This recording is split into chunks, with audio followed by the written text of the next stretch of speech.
6 მცირეწლოვანი დაძმა ცეცხლში ცოცხლად დაწვას და ფერფლად ქცევა სასწაულებრივად გადაურჩა. შვილები გადამირჩინე უფალო. დედის განწირული კივილის ხმა ზეცას წუდებოდა. სახლი მთლიანად დაიწვა.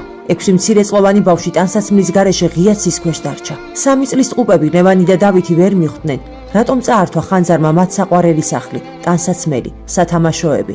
წლების განმავლობაში შეჭირვებული ოჯახის მიერ წვალებით ნაგროვები ყველა ნივთი ცეცხლმა ფერფლად აქცია. ბავშვები ცეცხლში დამწვარ ტანსაცმელს გექავენ, რომ იქნებ თბილი ჟაკეტი მაინც იბოვნონ, რომელიც ხანძარს გადაურჩა. სამწუხაროდ ვერაფერი ნახეს. ჭედრიშვილების ოჯახმა ამბნელ და ნესტიან სოროს შეაფარა თავი. ბავშვები სიცივისგან იყინებიან, შიმშილისგან კი გონებას კარგავენ. შეხედეთ ამ პატარა ანგელოს ტყუპებს. ლევანი და დავითი ჯერ სულ რაღაც 3 წლის არიან, მაგრამ მათი პატარა გული იმხელა სიკეთეს იტევს, რომ ყველა გაოგნდებით. შეხედეთ, თავადაც მშიერი ბავშვი თავისთვის ვერ იმეტებს პურის ერთადერთ ნატეხს და საყვარელს ამიგოს აჭმევს საკუთარი ხელით. ღმერთო, რამხელა მადლია ამ პატარა ანგელოზებში. დღის ბოლოს შიმშილისგან დაუძლურებული ბავშვები ცხელს ჩაისვამენ და გაყინულ თითებს თბილ ფინჯანზე ითბობენ. ღმერთო, ეს ხომ საშინელებაა. ამ ცეროდენა ბავშვებმა გარეთ შეშანახეს და სახლში მიაქვთ, რომ დედიკო მიქნებ დაჟანგებული და გახრეტილი ღუმელი როგორ მეაანთოს. მალე ეს შეშაც ჩაიწვება და საბრალო ბავშვები სიცივისგან ისევ გალურჯდებიან. ჭედრიშვილების ოჯახს